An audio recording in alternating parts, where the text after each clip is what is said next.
सफलता के 3 आयाम होते हैं। पहला, सही समय पर काम किया जाए। दूसरा, सही तरीके से किया जाए। तीसरा, जो काम किया जा रहा है वह सही हो। नमस्कार दोस्तों, मैं भानु प्रताप सिंह स्वागत करता हूं आपका बीटी। दोस्तों, सोने की चिड़िया कहलाने वाले भारत देश की दशा कुछ आज ऐसी हो गई कि आज़ादी के इतने सालों बाद भी हमारा देश कई समस्याओं से जूझता रहा है और जूझ रहा है। लेकिन सबसे प्रमुख समस्या जो हमारे देश के सामने फन फैलाकर बैठी है, मुझे लगता है वो है बेरोजगारी। दोस्तों, काम कम है, आदमी ज़्यादा है, प्रशिक्षण है, नौकरी नहीं है, हाथ हैं पर काम नहीं है, काम करने का जज्बा है, कुछ करना चाहते हैं मगर मौका नहीं है। दोस्तों, हालिया आंकड़ों के मुताबिक हमारे देश में जो आज बेरोजगारी की दर है वो 45 वर्षों जो पहले थी वही आज है। दोस्तों, आज हम वहीं पहुंच गए हैं जहां पर 45 वर्ष पहले थे, आज भी हम वहीं हैं। दोस्तों, मुझे लगता है स्थिति बड़ी भयानक है और उसके परिणाम जब आप वर्तमान में और भविष्य में देखेंगे तो बड़े खतरनाक साबित हो सकते हैं, क्योंकि युवाओं के पास नौकरी नहीं है, बेरोजगारी की दर इतनी ज़्यादा बढ़ रही है। मुझे लगता है सरकार को उचित कदम उठाने की ज़रूरत है। अब दोस्तों, हम बात करते हैं जीडीपी की। दोस्तों, अभी आपको पता होगा कि 1 या 2 हफ्ते पहले अभी हमारी जीडीपी के आंकड़े जारी किए गए थे। उसमें हमारी जो जीडीपी के आंकड़े आए हैं बड़े खतरनाक हैं और भयभीत करने वाले हैं। दोस्तों, -23.9% हमारी जीडीपी रिसेशन रही है। दोस्तों, इस बात में कोई शक नहीं है, कोरोना वायरस की वजह से ज़्यादातर जो देश थे उनकी जो जीडीपी थी वो नेगेटिव में गई है। लेकिन दोस्तों, हमें ऐसा लगता था कि भारत की जीडीपी नेगेटिव में तो जाएगी, लेकिन हो सकता है या तो -5% रहे या हो सकता है -10% रहे। लेकिन -23.9% जीडीपी की दर जो जारी की गई है, मुझे लगता है दोस्तों खतरनाक है और दिल दहला देने वाली बात है। लेकिन हमें ये उम्मीद करते हैं कि आने वाले भविष्य में हमारी जीडीपी में ज़रूर सुधार होगा। दोस्तों, अब हम बात करते हैं हालिया आंकड़ों के मुताबिक हमें ये भी जानने को मिला कि 2 करोड़ लोग ऐसे हैं जो अपनी नौकरी से हाथ धो बैठे हैं। दोस्तों, जब आप इसकी गहराइयों में जाएंगे तो आप पाएंगे कि ये 2 करोड़ लोग नहीं हैं, ये 10 करोड़ हैं। कैसे हैं मैं आपको बताता हूँ। सपोज़ कीजिए दोस्तों, मेरा परिवार है, मेरी शादी हो चुकी है, मेरी वाइफ है, मेरे बच्चे हैं, मेरे बहन हैं, मेरे माँ बाप भी होंगे। टोटल कुल मिलाकर 5 लोग मेरी फैमिली में हो सकते हैं, 5वां मैं हो सकता हूँ, 4 लोग मेरी फैमिली से हो सकते हैं। उनका घर, उनका पालन पोषण मैं कर रहा था। मेरी जब जॉब जाती है तो निश्चित तौर पर वो भी प्रभावित होते हैं। तो 2 into 5 दोस्तों टोटल हो जाते हैं 10 करोड़। कुल मिलाकर 10 करोड़ लोगों के रोजगार और उनके पेट पर लात मारी गई। दोस्तों, ये 2 करोड़ लोग तो वो लोग हैं जो रजिस्टर्ड हैं, सरकार के आंकड़ों ने ये बताया है। लेकिन ज़रा सोचिए दोस्तों, असंगठित क्षेत्र के लोगों का क्या हुआ होगा? जो ठेला लगाता है, जो समोसे बेचता है, जो फेरी वाला है, दोस्तों उसके आंकड़े किसी के पास नहीं होते हैं। ऐसे कई लोग होंगे, लाखों होंगे, करोड़ों होंगे जो अपने रोजगार से हाथ धो बैठे हैं। इसलिए दोस्तों, आप तो ये जानते ही है कि हमारे देश में असंगठित क्षेत्र के लोग ज़्यादा काम करते हैं, व्यवसाय करते हैं। निश्चित तौर पर वो भी अपनी आय से और अपनी जॉब से हाथ धो बैठे हैं। दोस्तों, अब बात करते हैं एसएससी प्रोटेस्ट की। दोस्तों, आपने अभी हाल ही दिनों में देखा होगा कि हमारे जो एसएससी के स्टूडेंट थे, एसएससी के ही नहीं मैं कहूँगा, जो बेरोजगार युवा था, शिक्षित पढ़ा लिखा युवा था, जिसके पास काम करने के लिए काम नहीं है, नौकरी नहीं है, उन्होंने ऑनलाइन दोस्तों सरकार का इतना विरोध किया, भारत सरकार का। और उसका सबसे अच्छा उदाहरण है जो प्रधानमंत्री जी की मन की बात थी दोस्तों, उस पर डिसलाइक किए और कई रिकॉर्ड तोड़ दिए। ट्विटर पर भी ट्रेंड किया गया दोस्तों, और कहीं ना कहीं सफलता भी हासिल लगी हमारे युवाओं के हाथों में। हमारी आवाज़ दोस्तों सरकार तक पहुंची और आनंद में फानंद में आकर दोस्तों रेल मंत्री ने जो आरआरबी की पोस्ट, वो एनटीपीसी की जो पोस्ट निकाली थी दोस्तों, उसको भी एग्ज़ाम कराने की उन्होंने डेट रिलीज़ की और बताया कि उनका भी एग्ज़ाम होगा। और दोस्तों, एसएससी सीजीएल की जो पोस्ट थी आप सभी को पता होगा 2017 में भर्ती की गई थी दोस्तों। उसका क्या था, एग्ज़ाम भी हो चुका था, टेस्ट पेपर सब कुछ हो सका था, इंटरव्यू लोगों को पोस्ट मिलनी थी, लेकिन उनकी ज्वाइनिंग नहीं हो पाई थी दोस्तों। आपको ये जानकर दुखी मन हो जाएगा कि दोस्तों आज 3-3.5 साल बाद भी दोस्तों उनको ज्वाइनिंग नहीं मिली है। सोचिए ज़रा, आप पेपर भी फाइट कर लेते हैं, आपका इंटरव्यू भी हो जाता है और आप सेलेक्ट भी हो जाते हैं, उसके बाद भी आपको जॉब नहीं मिलती है। दोस्तों, हम बात बेरोजगारी की कर रहे हैं, फिर ऐसे कैसे हो सकता है कि हम उसके कारणों की बात नहीं करते हैं। अब हम बात करेंगे कॉजेस ऑफ अनएम्प्लॉयमेंट, बेरोजगारी के कारण क्या है। वर्तमान में अगर हम कारण देखते हैं बेरोजगारी का, तो सबसे बड़ा कारण मुझे लगता है आप भी जानते हैं और मुझे भी पता है, कोरोना वायरस कोविड-19। दोस्तों ये तो सब जानते हैं कि ये वैश्विक महामारी है तथा पूरा विश्व इस बीमारी से जूझ रहा है और हमारा भारत देश भी इस बीमारी से जूझ रहा है। भारत चूँकि 1 अरब 25 करोड़ लोगों वाला देश है, तो हमारे यहाँ स्थिति और भी भयानक हो गई है। लेकिन दोस्तों कोरोना वायरस में कुछ ऐसे निर्णय हमारी सरकार के द्वारा लिए गए जो गलत साबित हो रहे हैं, जैसे कि नेशनल लॉकडाउन किया गया।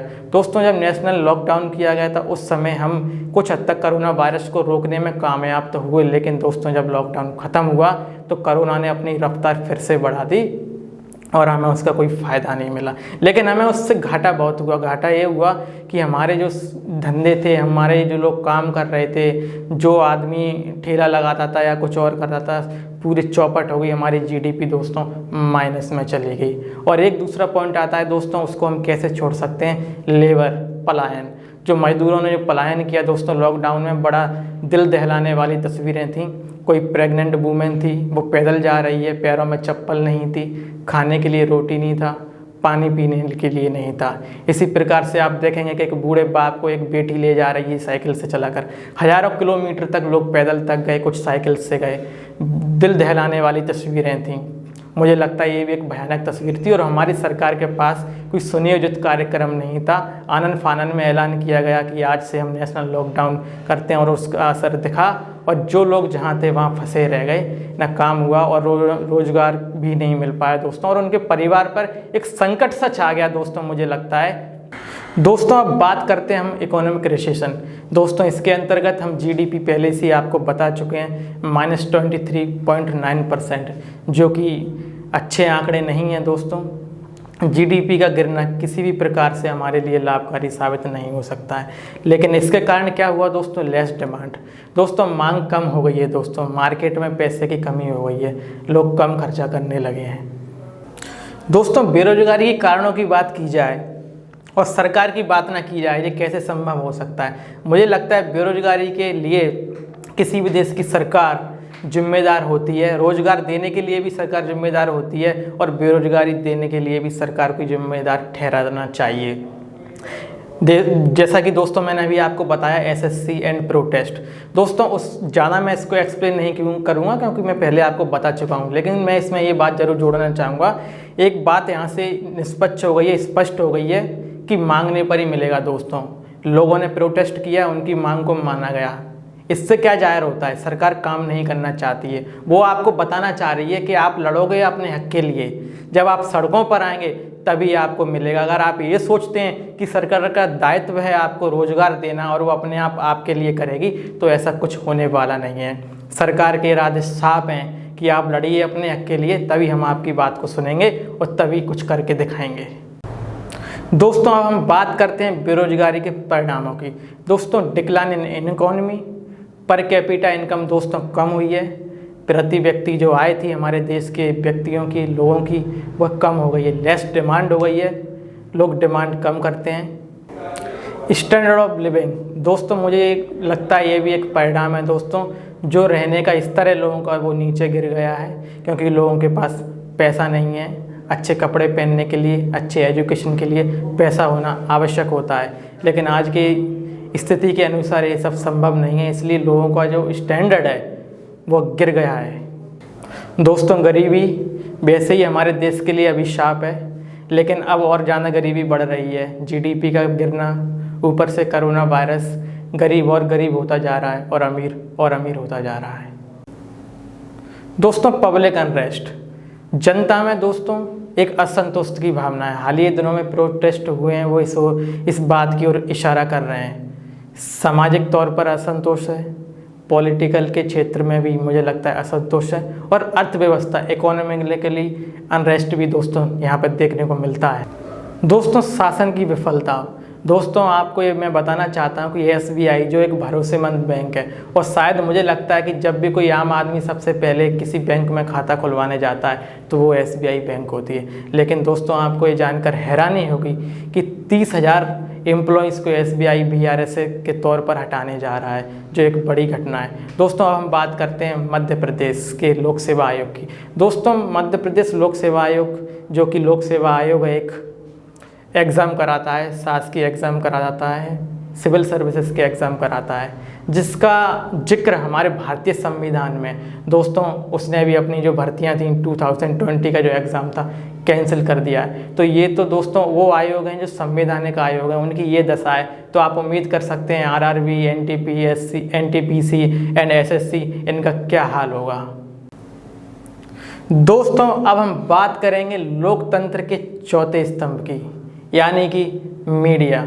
दोस्तों चाहे इंदिरा गांधी के द्वारा लगाई गई इमरजेंसी हो, चाहे मनमोहन सिंह जी के शासनकाल में हुए भ्रष्टाचार घोटाले को उजागर करना हो, मीडिया ने हमेशा हिम्मत दिखाई और निष्पक्षता के साथ रिपोर्टिंग की और सामने खड़ी हो गई कि अगर कुछ गलत होगा तो हम सामने होंगे। लेकिन हालिया वर्षों में दोस्तों हमें ये देखने को मिला है कि मीडिया जो अपना काम कर रही है वो निष्पक्षता से, स्पष्टता से नहीं कर रही है, वो किसी के दबाव में काम कर रही है। अब आप सोच रहे होंगे दोस्तों कि मैं ये मीडिया पे आरोप लगा रहा हूँ, लेकिन दोस्तों ऐसा नहीं है, आंकड़े ऐसा बताते हैं। उदाहरण के तौर पर रिपब्लिक टीवी दोस्तों, जिसके एंकर अर्नब गोस्वामी हैं, आपने इनकी डिबेट्स देखी होंगी। लोग बड़े आराम से इनका जो प्रोग्राम आता है, डिबेट्स आते हैं, उसे एंजॉय करते हैं और अच्छी खासी रेटिंग देते हैं।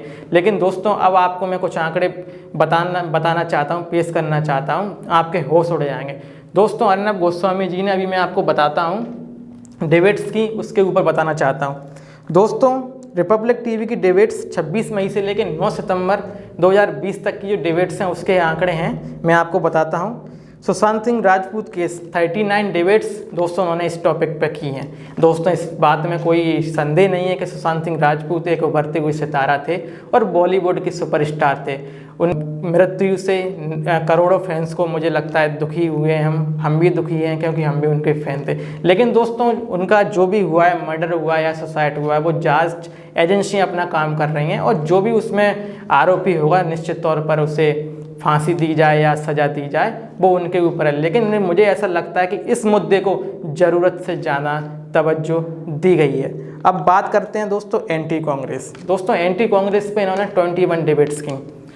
हालांकि मैं मानता हूं दोस्तों कांग्रेस ने गलतियां की हैं और उसकी सज़ा जनता ने उसे बखूबी दी है और सरकार से बेदखल कर दिया है। अब बात करते हैं पाकिस्तान पे। दोस्तों पाकिस्तान और हिंदुस्तान का जो मुद्दा है बरसों से चलता आ रहा है और अभी भी चलता है और फ्यूचर में भी चलता रहेगा। इन्होंने इस पर 12 डिबेट्स की हैं। रिलीजन बेस्ड इनने 11 डिबेट्स की हैं। हालिया वर्षों में ये रिलीजन बेस्ड जो डिबेट्स हैं वो ज़्यादा होने लगी हैं अचानक से, पता नहीं क्यों। चाइना पे दोस्तों इन्होंने 5 डिबेट्स की हैं। विकास दुबे कानपुर वाला, जिसने बड़ी गर्व के साथ बताया था उज्जैन में, मैं विकास दुबे कानपुर वाला, उसके ऊपर इन्होंने 5 डिबेट्स किए। अब दोस्तों हम बात करते हैं ऐसे मुद्दों की जो आपसे जुड़े हैं, मुझसे जुड़े हैं और हर किसी से जुड़े हैं। लेकिन आपको हैरानी होगी दोस्तों कि इन्होंने इस पर कोई भी डिबेट्स नहीं की है।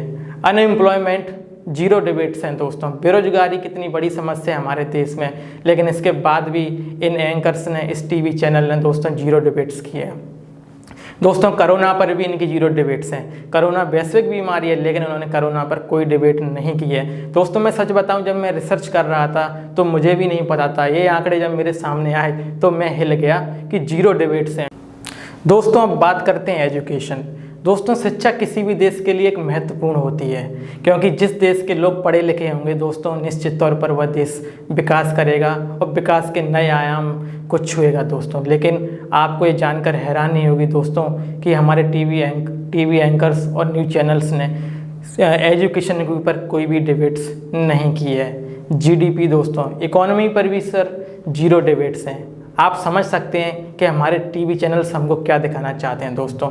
वह आपको वही दिखाना चाहते हैं जो सरकार का एजेंडा है। वह आपको खालीपन नहीं देना चाहते हैं, वो आपको खाली छोड़ना नहीं चाहते हैं। वो आपको हिंदू, मुस्लिम, पाकिस्तान, इंडिया, चाइना, इंडिया ऐसे मुद्दों पर उलझाना चाहते हैं। उसका रीज़न है, अगर आप खाली बैठेंगे दोस्तों तो हो सकता है आपका ध्यान बेरोजगारी के ऊपर जाए, हो सकता है आपका ध्यान महंगाई के ऊपर जाए। इसलिए वो आपको उलझाना चाहते हैं और ये भी बड़ी शर्म की बात है कि आप उलझ भी रहे हैं। दोस्तों किसी भी समस्या का कारण जानने के बाद मुझे लगता है उसके निवारण का जो दरवाज़ा होता है वह स्वयं खुल जाता है। दोस्तों हम बात करते हैं निवारण की। आखिर हमारे पास समाधान क्या है? हमने सभी चीज़ों को बारी बारी से देखा, लेकिन आखिर में क्या? इससे हम कैसे जूझ सकते हैं, हम इससे कैसे लड़ सकते हैं। मुझे लगता है नंबर 1 पे दोस्तों इसमें आता है स्टार्टअप्स।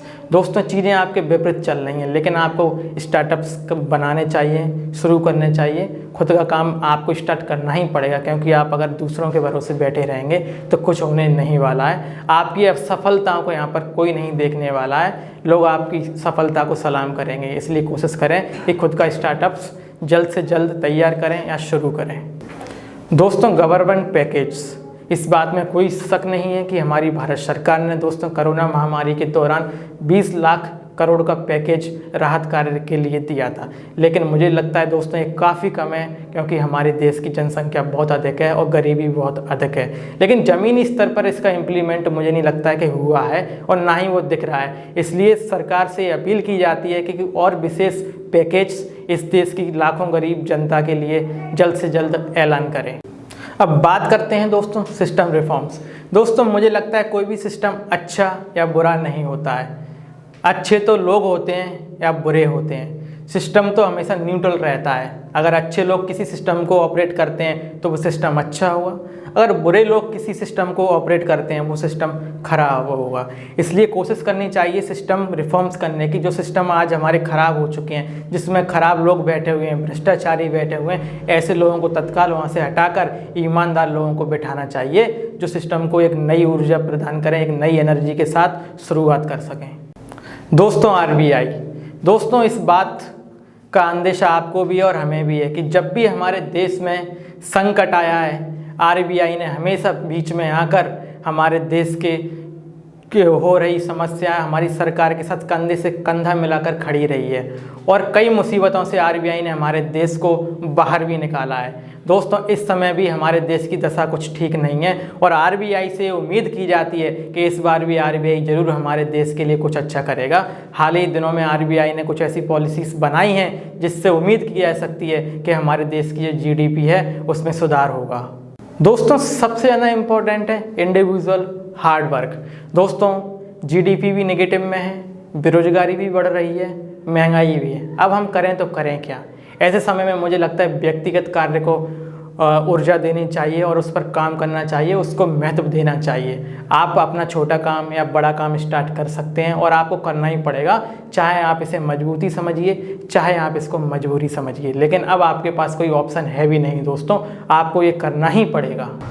दोस्तों आज हमने बेरोजगारी के ऊपर बात की, हमने बेरोजगारी के हर पहलू को देखा, बेरोजगारी के कारण देखे, परिणाम देखे, समाधान देखे, और सरकार को भी देखा कि सरकार का काम कैसा है।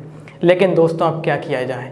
दोस्तों वो कहते हैं ना कि लहरों के साथ तो कोई भी तैर लेता है, मजा तो तब है जब आप लहरों के विपरीत जाकर तैरें। आज की परिस्थिति कुछ ऐसी ही है, लहरें आपके विरोध में हैं, आपके विपरीत हैं, आपको तैरना है उनके विपरीत जाकर, आपको इस पार से उस पार जाना है। दोस्तों अगर आप ऐसा कर पाते हैं तो निश्चित तौर पर आपको सफल होने से कोई नहीं रोक सकता। दोस्तों मुझे लगता है दोस्तों ये वीडियो आपको पसंद आई होगी। वीडियो पसंद आती है तो लाइक करें, अगर नहीं आती है तो डिसलाइक करें। अगर आपका कोई सुझाव है दोस्तों तो कमेंट करके आप हमें बता सकते हैं। तो मिलते हैं एक नए वीडियो में एक नए टॉपिक के साथ, तब तक के लिए आपका बहुत बहुत शुक्रिया।